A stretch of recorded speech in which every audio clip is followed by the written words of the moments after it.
let's go ahead and check the song out now, and we'll get just a quick run through of it so you guys can actually hear what we have to work with. The song in and of itself, how it was mixed and arranged, it already sounds really good. All I'm going to do is basically just add some sheen, some polish, and really kind of take it up to that next level. So let's go ahead and take a listen to it together here first so you can kind of get a feel for the song, and then we'll come back and we'll start tackling this thing.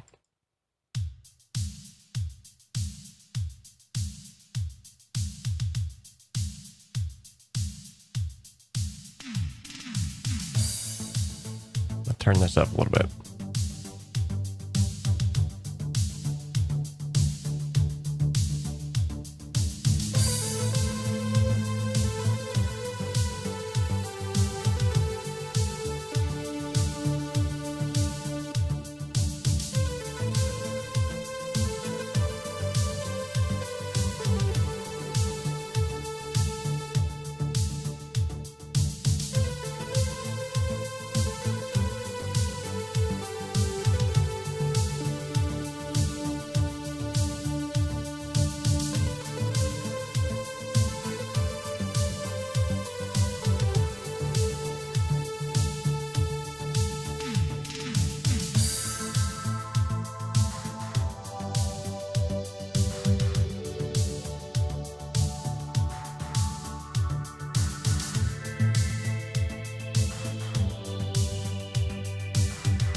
Okay, so there's just a real brief sort of synopsis of what we have to work with.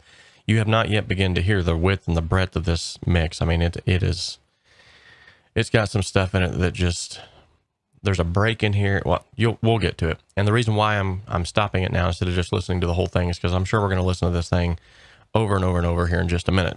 All right, so the first thing I'm going to do is I'm going to actually go and open up the console view on this because I want to get a view on the faders. I want to see where these faders are setting, and I also want to see, because this is a bun file, when you upload a bun file into Cakewalk, it's going to upload everything exactly how they had it when they sent it to you.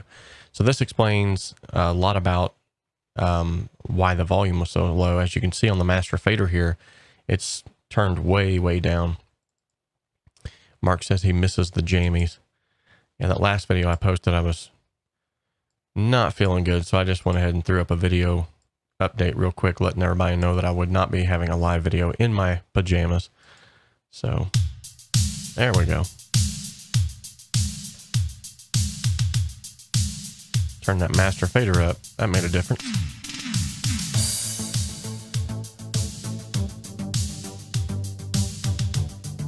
Okay. You'll notice on every single track here we have a high pass filter, which is cool. I will always slap a high pass filter on every single track just to start with. Takes out the mud, and then I can adjust that to taste. So he's already done some legwork here. That's very cool. Let's see where it's at on the kick. It's at 36. Okay. If you're new to Cakewalk or you haven't used Cakewalk before, there's a really cool feature you can use here where you highlight one track and then you hold Control and press the A button, and it's going to select all of those tracks. Now I'm going to hold the Control button and use the quick grouping feature and just simply expand every single one of these so that I can see them all from a bird's eye view here. Okay, so it looks like most of them are going up to 40. Perfect. Good deal. It's a little bit less that I've got to do. That's normally where I would start with at a high pass filter anyway, so kudos to you, Mark. I actually have a 15-step mixing process, which is included in the link of this video. And basically, I try to follow that same guideline every single time that I mix, and it helps you to not only develop just good habits, but it also helps you to get through a mix quicker. So I'm actually going to be using that 15-step mixing process. So I'm going to go ahead and pull that up now. If you haven't liked the video already, make sure to go ahead and give this video a like so that YouTube's algorithms pick up on the fact that whatever we're doing over here is making a difference in the world. case you haven't seen it, this is what we're going to be going off of. These are 15 steps that I follow every single time I do a mix. Sometimes I'll cut out a few steps or I'll combine a few steps, but for the most part, I have this to guide my process. First thing that I would do is import all the tracks into my DAW of choice, name every track that doesn't fit into a pre-named slot within a template that I might use, make sure that they're color coordinated. All of this has already been done. Very cool. And then I'll bottom out all the faders, switch the master bus into mono. So that'll be the next step. With all of these selected, as we can still see down here, because, and that's denoted in the fact that they are yellow down here. I'm going to go ahead and collapse all these again. And then I'm going to hold the control button and double tap the fader.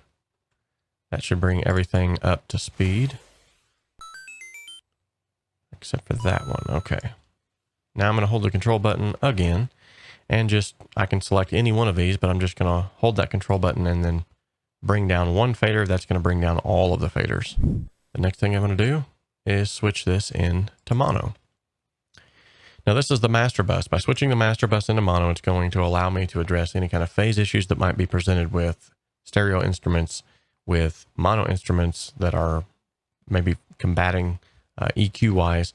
So this is just going to be a big help right off the bat to address issues that might happen whenever this mix would be folded down to mono. Now that I've done that, I'm going to go through each one of these tracks, and I'm going to this actually isn't in the 15-step mix process, but this is definitely one thing that we want to check on.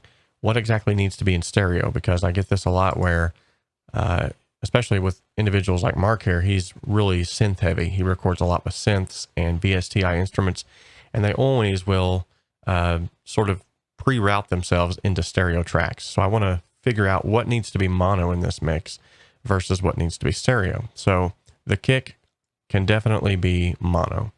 There doesn't need to be any kind of stereo information on the kick.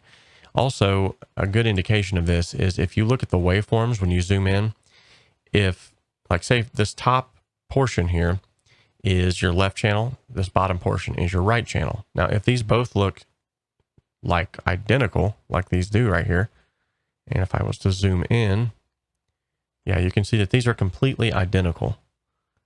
So it's going to, the stereo information that's presented here is not really going to benefit the mix at all, because it's not true stereo. It's basically just a mono signal twice. And I'm going to go right here to convert to mono. Okay. Now that's simply going to mix that audio down and convert it into a mono track. All right. Now the next thing I want to do is I want to make sure that this interleave stereo button right here is actually folded down to mono as well. And then I'm going to go ahead and start bringing up these faders one by one. Starting with a kick.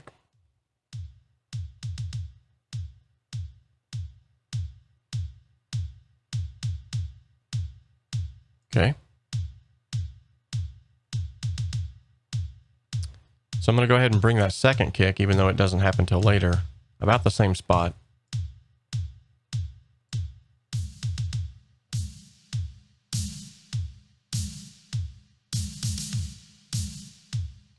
Okay.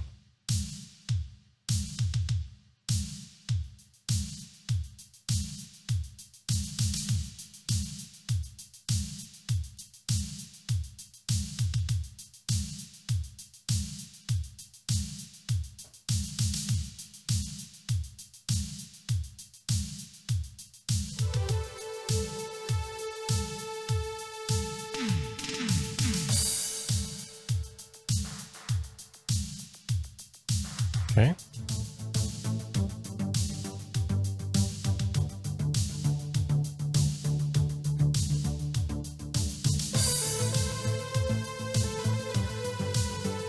Now remember, we're in mono, so it's all going to kind of fold on top of each other. I'm doing that for a reason.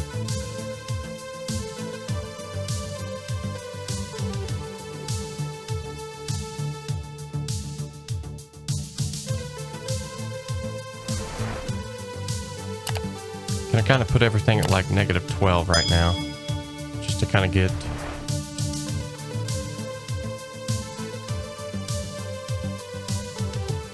sort of feel for stuff.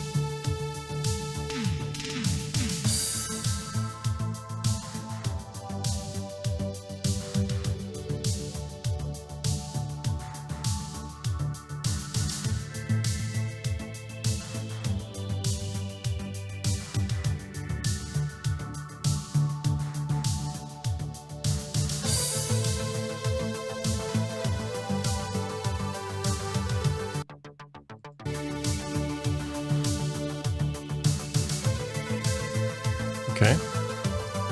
Yeah, it definitely has that 80s feel, doesn't it?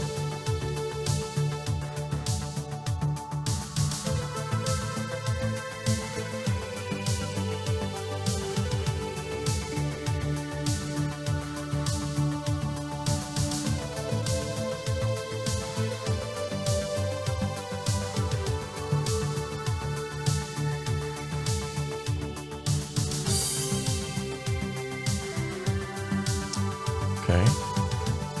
Some more stuff coming in now.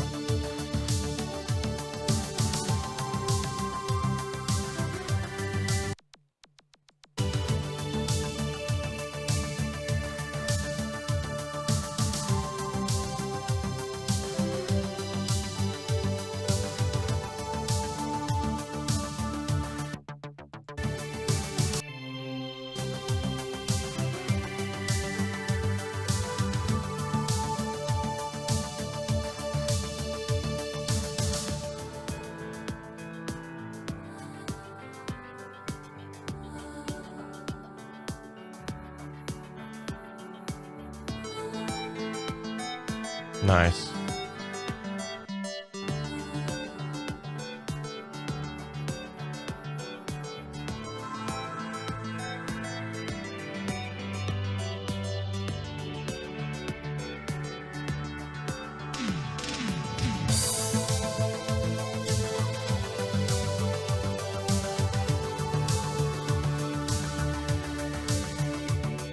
Okay.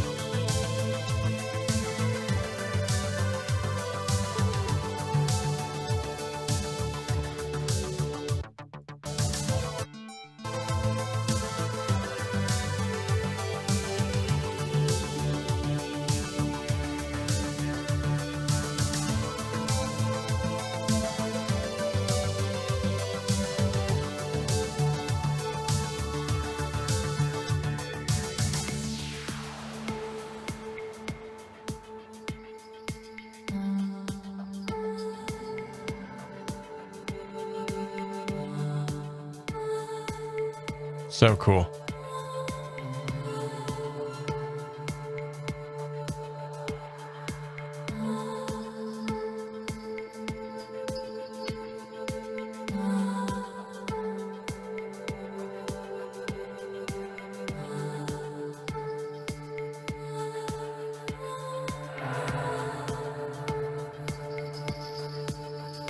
Very cool.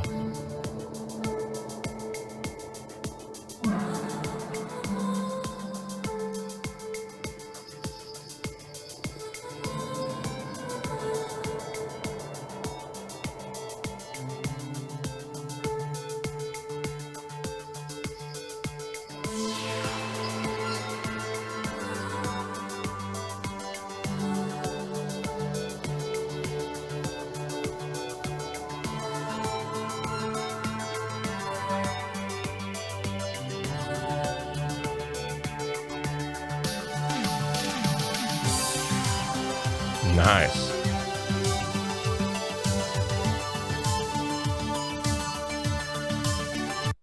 Okay, so I can already tell this is just a quick, rough mix. If it wasn't live, I might even spend just a little bit more time to go through the entire song to make sure that I've got everything covered. But I think we're at a pretty good spot right now. I can go ahead and move on. So the first thing I'm going to do is I'm going to address some bass issues. So I'm going to go ahead and play this again.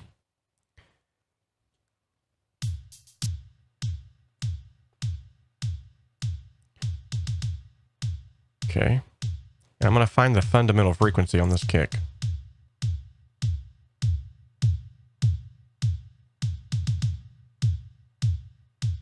It's about right there.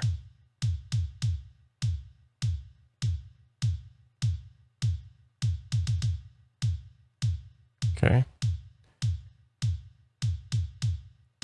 So I'm going to give that a slight boost.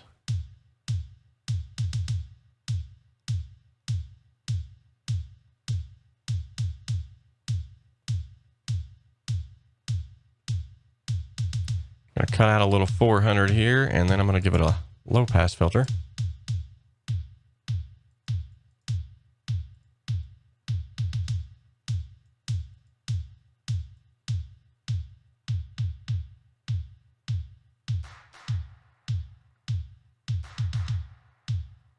Okay, because I dipped out about 5 dBs out of the 400 range, I'm going to actually have to turn up the volume a little bit to compensate for that. So that's what I was doing here.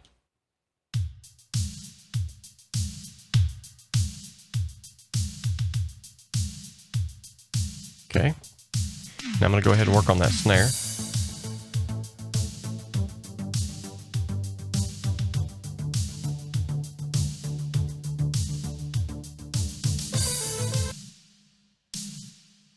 As you can see, there's a lot of low-end information that's not even there, so I can go ahead and just roll this up.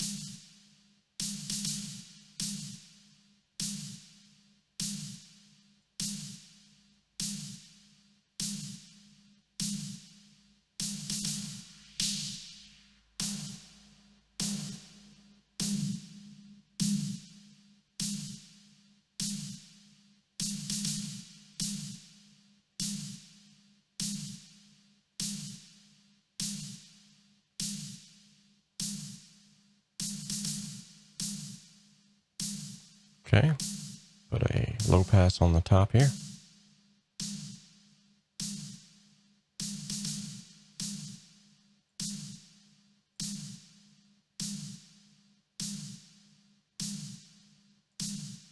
Okay, that should add a little bit of girth to it.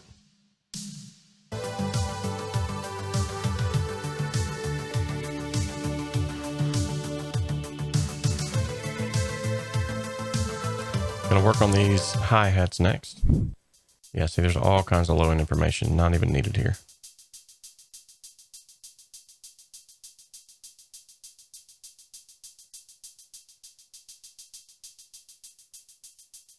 I'm gonna take some of that tickiness out.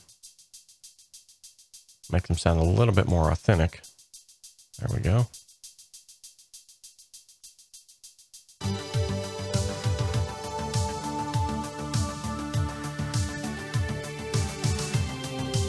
Okay, move on to the blip.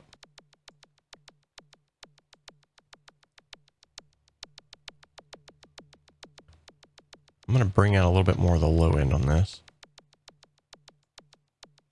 And some of the high end.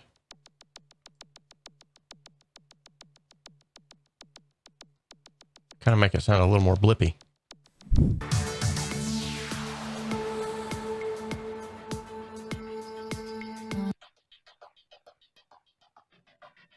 Okay. So this is another.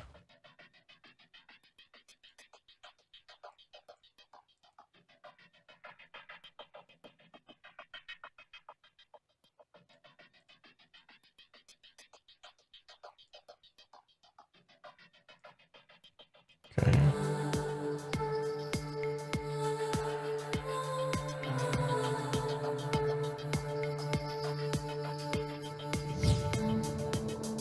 Love that whoosh noise he's getting there.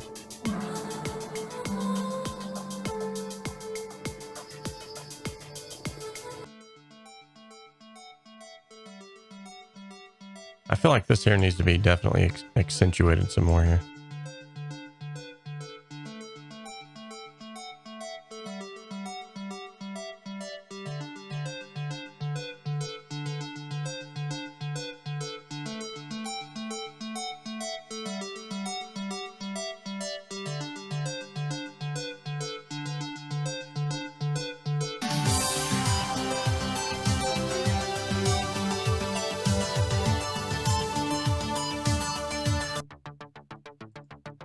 Okay.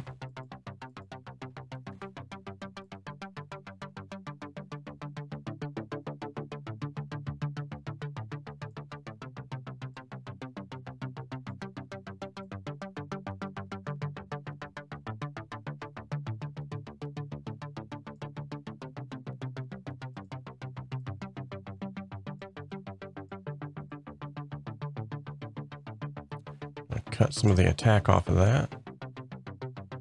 And then add it back here.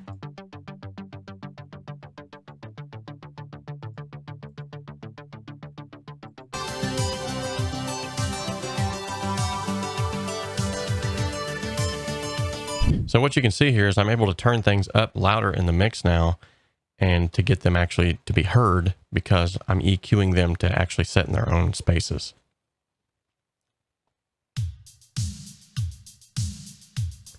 Okay, I'm going to go ahead and move this to this section here.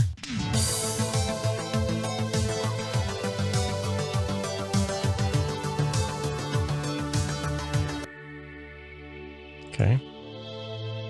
Ooh, that's pretty sounding. I bet that's going to sound beautiful in stereo, by the way.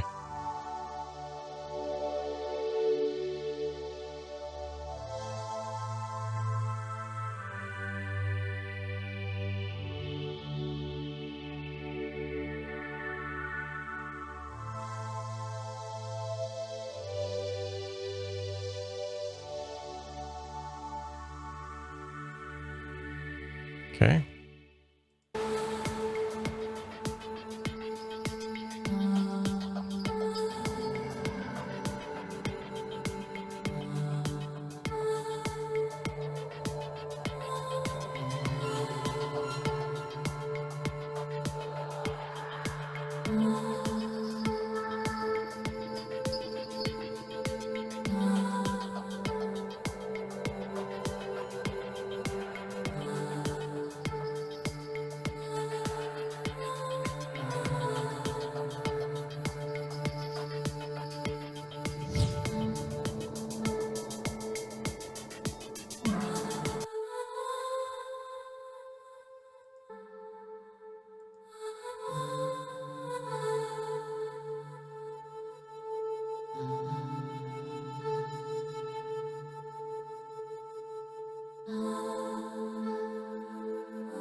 Okay, so the rest of this, I'm still going to require a little bit of EQ here and there, but I think I'm just going to go ahead and wing it from this point because I've got it pretty close to where I think I'd like it to be anyway. So I'll kind of address other issues as I go. Okay, so I'm going to go over to my website real quick, and I'm going to type in 120 for the beats per minute, hit the enter button to calculate that. That lets me know that at 120 beats per minute, a quarter note will have a duration of 500 milliseconds. Okay, so if you ever want a reverb and delay calculator, head on over to the website. It's right there. And this is going to allow me then to set up my reverb buses. And, oh, look at that. He's already got them set up. Reverb short, medium, and long. Or maybe I did that earlier. I don't, I can't remember. So I'm going to go ahead and just stay in with the program here. We're going to go ahead and just use stock plugins. So I'm going to use the Sonitus reverb. And I'm going to go with a, okay, so default. Let's see. Short and sweet. We'll just go with that. And that's telling me that the decay time is 1.5 seconds. That's definitely not the decay time that I want. I want 200.250. Okay.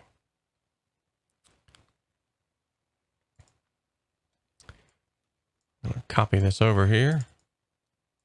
Open up the other instance of this. And now we're going to go to, we need something sort of medium. So we'll go with drum room. And the decay time on that one was actually pretty close. All right, we're going to go with that. And for the long,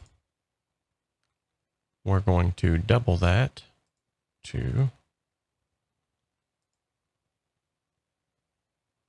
we'll go large haul, and we will double this at 1.0. Okay, now I have reverb sends set up that I can send these tracks to. And I'm going to go ahead and do the glorious thing of folding this back out to stereo, which is one of my favorite parts. I like to do it while it's playing.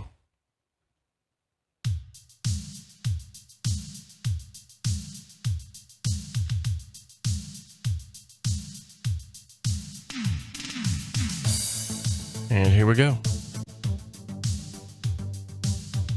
Oh yeah, I'm already hearing some more separation.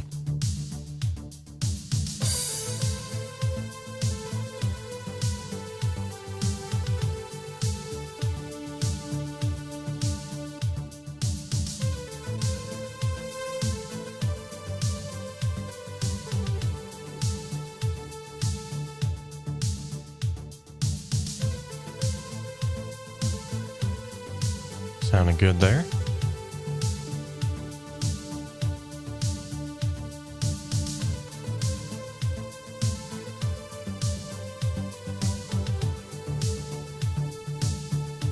Okay.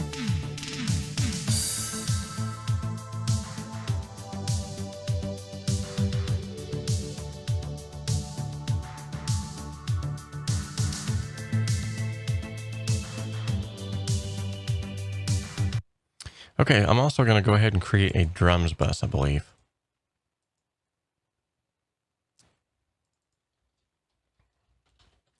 And when I say drums, it'll be for pretty much anything percussive. And I'll just copy this over here. So I'm going to go ahead and set all of this to the drums bus. Let's see, is there anything else? I think that'll do it. This will allow me to control all of those at once, and then I can also create a second bus for drums, PC, or parallel compression. I'm going to insert a instance of the Sonitus compressor. I'll stick with stock plugins here. Okay, I'm going to insert a send from the drums bus to the parallel compression track. Turn this down.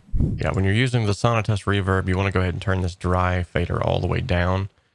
You can blend it back into taste, but that way you're only getting the reverb sound. You're not, from that bus, you're not getting an extra added signal on top of that. Good call, Tone Mangler. All right, so now I have a send from the drums bus to the drums PC, which is my parallel compression. So I'm going to go ahead and solo these out so I can set this parallel compression up.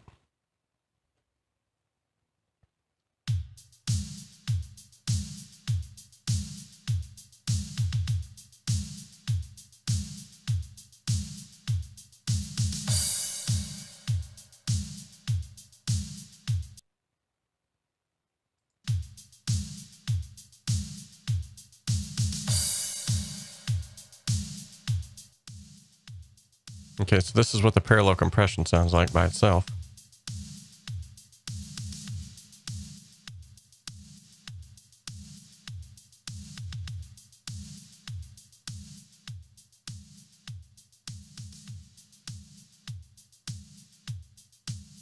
There we go. As you can see, it's only catching that. I'm gonna turn that limiter off.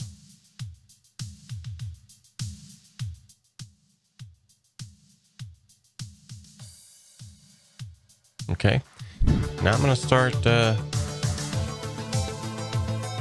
creating some sends on these.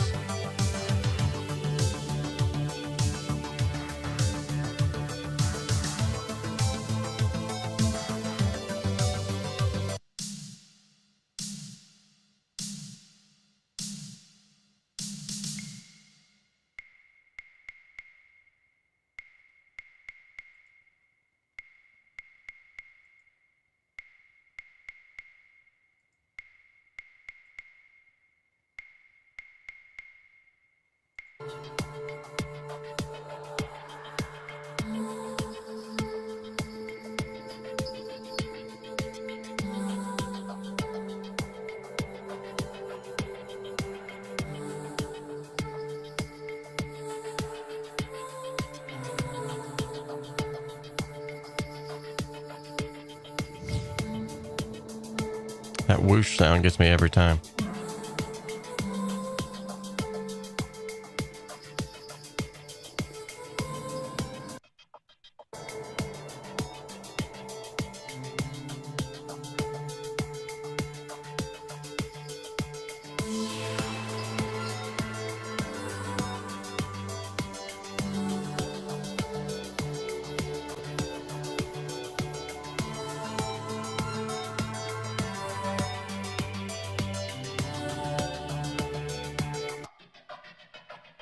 Just to add some more width and breadth to it. So in order to just kind of open this up and make it a little bit wider sounding to help it sort of motivate that section, I'm panning the reverbs to the right and I'm leaving it in the center. As you can see, it kind of gives like a bounce effect in the right stereo field here.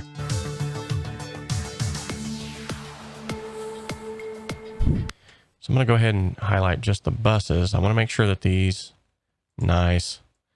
Mark George is all over it. He's got console emulation on every channel and on every bus. Love that. Okay, so one thing that I'm going to do here on the master bus is I'm going to use this multi-band compression to just control some of the dynamics of the mix, not in such a way to where it sounds like it's controlled, but just to kind of let it just squeeze a little bit, kind of glue things together. I'm going to take the limiter off of here.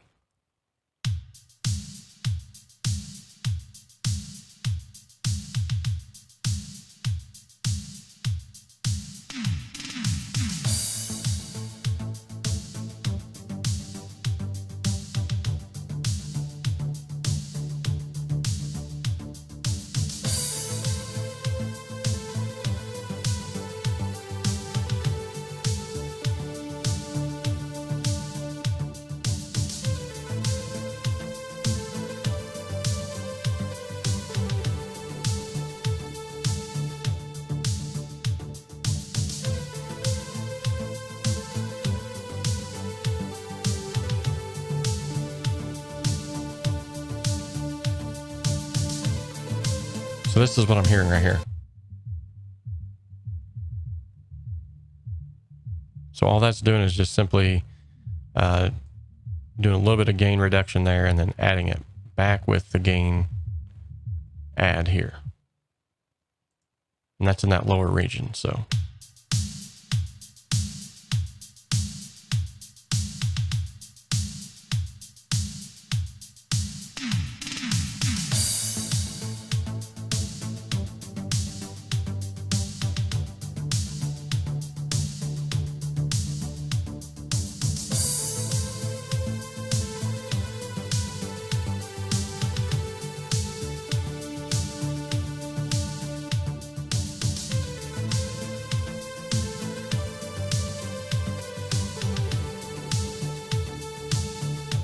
Okay, so I don't want to overkill this.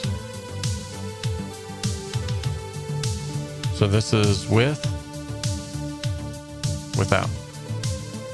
You'll notice it just kind of makes it a little bit more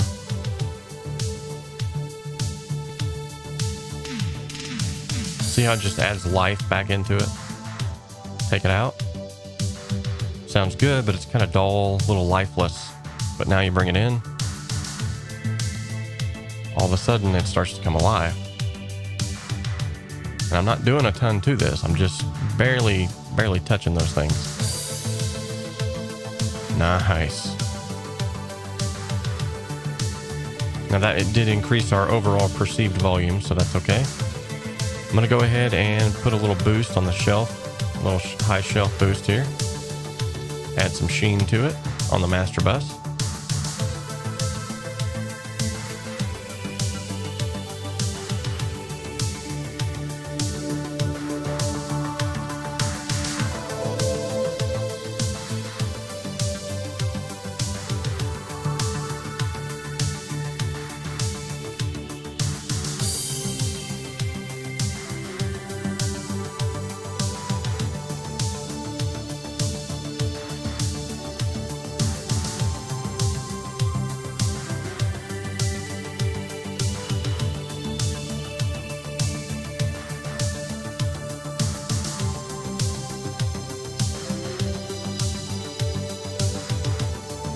Nice, nice. It's coming into it.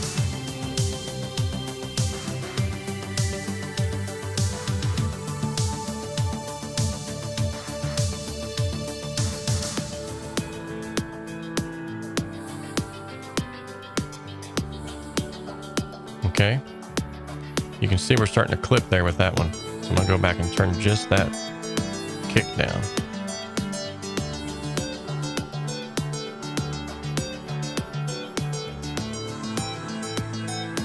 Okay.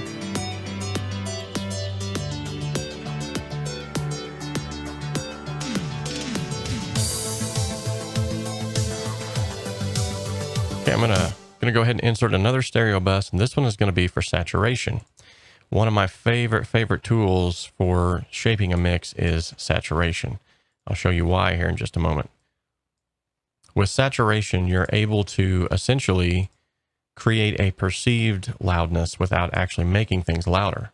So with that being said, you can kind of trick people's ears into hearing as if something was louder, more perceivable without actually affecting it volume-wise.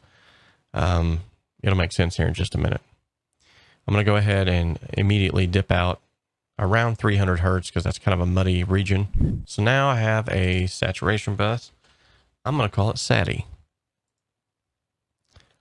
So this will allow me to, if there's elements of the mix that I'm just not quite hearing at particular times, and I'd like to hear them more without increasing volume, just by enhancing fundamental harmonics that are already there through the auspices of saturation, I can then do that. So I've dialed it back by about 6 dBs for the send level.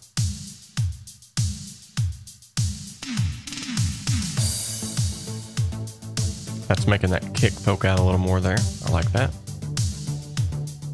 Gonna throw it on the bass here.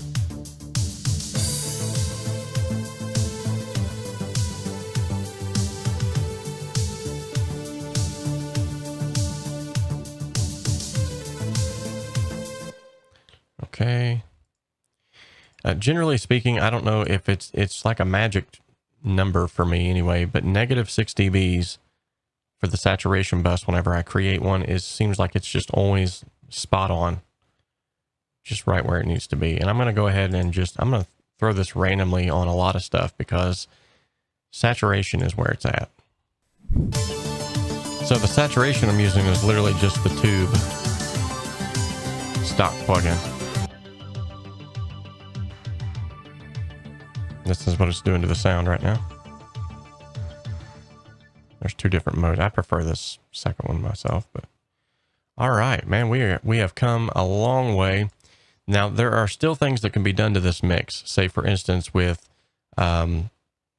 automation, and whether it be volume automation, panning automation, doing some crazy stuff with the panning. We could add delays on this and really take some of those elements to a whole new level. We could be here all day, honestly. But really, it's come a long way from where it was, and we can check that by bypassing all the audio effects right now. We'll give a quick listen before and after we've made our changes. So this is before.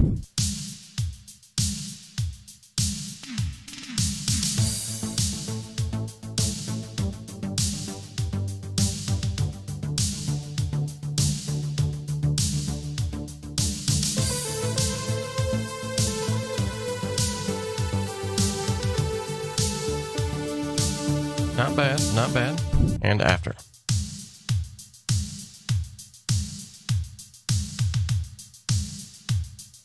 No, not the soft tube saturation. That one's been acting up on me lately. It was just, it's a stock, it's called tube saturation. I'll show you what I mean.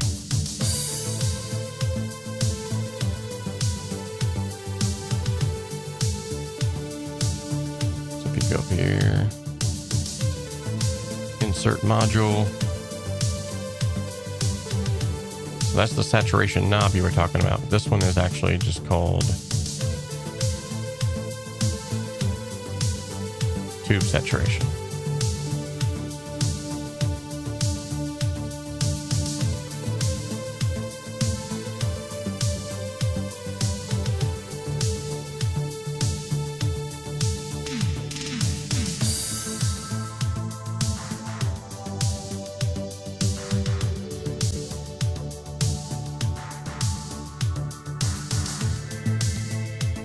So what you notice is initially what we started with, things were not quite as balanced. It sounded louder, but it wasn't quite as balanced as it is now.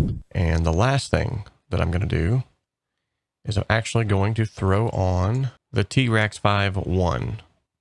Love this plugin. There, I'm going to use this to essentially master the track as we've mixed it.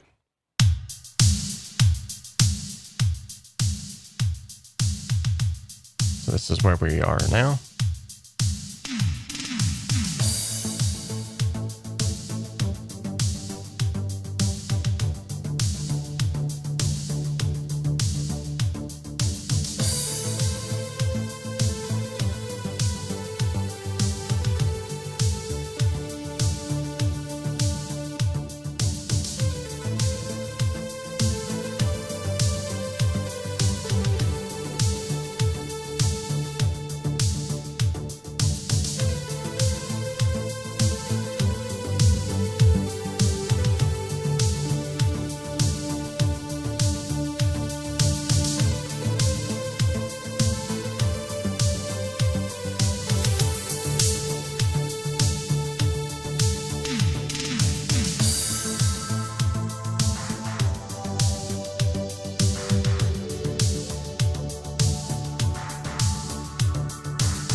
Yes, that's on the master bus.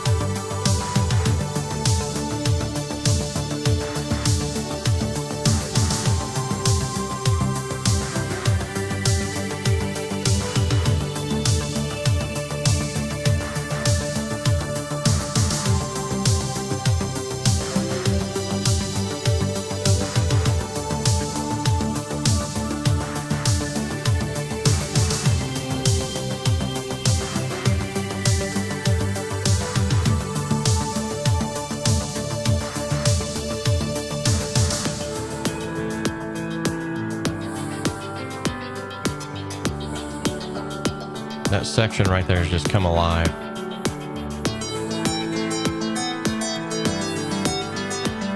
Beautiful.